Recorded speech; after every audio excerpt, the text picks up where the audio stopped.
Para Lacan siempre fue un misterio cómo es que el lenguaje se tomó ese organismo para dar lugar a un cuerpo, a una pulsión. En ese movimiento se alteraron los instintos, porque ya el instinto intervenido por el lenguaje se vuelve pulsión. Por eso en algún momento del grafo del deseo, Lacan dice que la pulsión es un montaje gramatical. Es la relación de un sujeto con los significantes de su demanda. Es lo que acontece cuando la intención de satisfacción de una necesidad colapsa con el lenguaje en ese punto del grafo del deseo que Lacan señala con una A mayúscula en lugar del otro, en lugar del tesoro de los significantes, del lenguaje en general, y en un segundo piso de ese grafo, en ese mismo choque, digamos, se produce una alteración de esa intención de satisfacción para volverse intención comunicativa.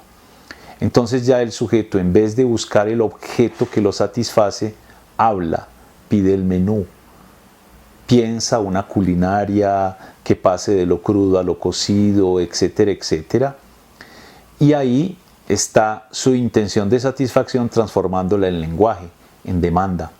En ese momento ya hay una transformación del instinto de autoconservación, podríamos decir, a una pulsión de autoconservación, porque transforma, digamos, la necesidad básica en demanda y la demanda en un mensaje. Ya estamos en un universo enteramente simbólico. Pero el hecho de hablar, el hecho de la aspiración a la satisfacción volverla al lenguaje, hace que haya una pérdida. Una pérdida porque, por ejemplo, mientras un perro tiene sed y simplemente toma agua, independientemente de que esté sucia o no esté sucia, cuando pasamos por el lenguaje esa misma necesidad, los humanos, ya refinamos los gustos. Y eso deja un saldo que Lacan llama el deseo. Ya ahí hay un algo humano que hace que esa satisfacción no sea toda, no sea completa, ni siquiera la satisfacción sexual, porque hay un muro de lenguaje que atravesar ahí y hay algo que se escapa, que ya no es completamente instintivo, animal, como algunos sueñan restablecer. Somos seres de lenguaje, no nos podemos salir del lenguaje, ni siquiera para actos como el comer, como la sexualidad misma. Entonces queda un resto que es el deseo. Y hemos dicho, hay una pérdida.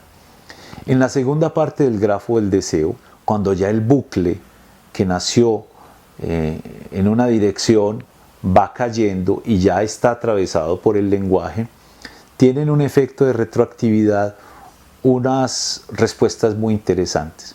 Y es que en ese mismo momento en que uno habla, en que uno transforma su instinto en pulsión a través del lenguaje, se crean los síntomas. Y se crea también, digamos, toda una dimensión cultural que conlleva la pérdida. Es decir, eso que Lacan escribe como el significante del otro tachado. Ya no está completo, ya está incompleto.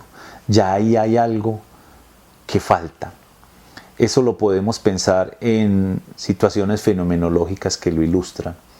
Por ejemplo, ya ahí se entra en una dialéctica de reconocimiento del deseo, como Lacan va a leerlo en Hegel, que por ejemplo no está en juego en los animales. A un animal no le interesa mucho si lo reconocen o no lo reconocen en su yo, en su singularidad, en su clase social, en su raza, en su sexo. Para los humanos eso es esencial. Hay un deseo de reconocimiento en los mismos hablantes. El hecho de dirigirle la palabra al otro ya es un yo te reconozco como un humano que me puedes responder. Yo te doy el estatuto, la dignidad de humano, de ser hablante, y te ubico en ese lugar.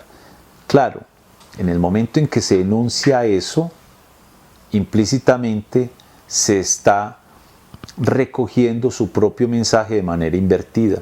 Esto lo explica Lacan después cuando dice, cuando uno le dice al otro, tú eres mi alumno, de manera invertida lo que llega de mi mensaje es, yo soy tu maestro. Del hecho de hablar, de hacer pasar sus necesidades por el lenguaje transformándolas en demandas y que esto genere el resto que hemos llamado deseo. Digamos que esto produce una respuesta muy interesante y es que esa pérdida que se da por el hecho de hablar y que en psicoanálisis llamamos castración, por eso el hecho de hablar ya nos castra a todos en el sentido de que hace que nuestra satisfacción no sea toda, que haya un algo que no. Cuando en términos edípicos se dice hay por lo menos una mujer a la cual no puedes acceder sexualmente, quiere decir que ya tu sexualidad está mutilada.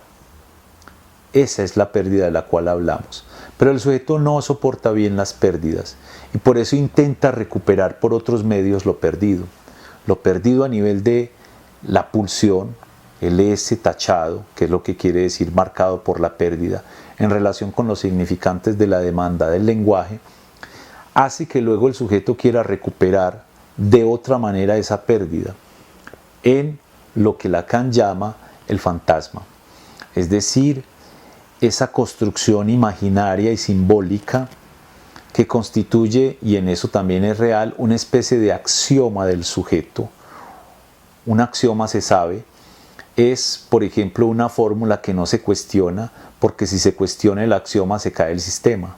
1 más 1 son 2, es un axioma, y a partir de allí podemos construir la serie de los números naturales. Pero si alguien viene a discutirme que 1 más 1 son 2, se cae el sistema. Cada quien tiene un axioma, que es lo que se llama el fantasma. Muchas veces eso se concreta en una pequeña frase. Por ejemplo, ser excluido, o ser humillado, o ser pegado, que es el ejemplo de Freud en 1919, cuando en su texto escribe pegan a un niño. Digamos que por esa fórmula fantasmática, por ese escenario, por esa construcción, el sujeto intenta recuperar el goce perdido por el hecho de hablar, por el hecho de la castración, a partir de una fantasía inconsciente, donde pone en relación ese mismo sujeto, ese S tachado, con un objeto que se llama objeto pequeño a u objeto a minúscula, y que Lacan ha construido, incluso dice que esa es su verdadera invención en el psicoanálisis, a partir de la serie de objetos pulsionales que Freud había mostrado, como el objeto oral, el seno, el objeto anal, las heces, el excremento, y donde él introduce como novedad, y pasando por el objeto transicional de Winnicott, unos objetos incorporales como son la mirada y la voz.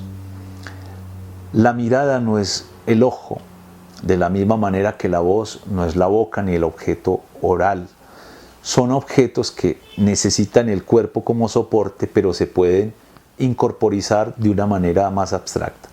Una cámara nos mira y no necesariamente tiene que haber un ojo allí, bien que haya una dimensión de invención de cómo crear un ojo artificial. La voz se puede registrar en una grabadora, etcétera, etcétera, y hoy escuchamos voces de gentes que ya no están como un objeto aislado. Bueno, las personas en el fantasma unen ese sujeto con ese objeto incorporal y tratan, en esa frase axiomática que llamamos el fantasma, de recuperar lo perdido, porque ese fantasma lo ponen en acción con toda relación que se encuentra nueva en la vida.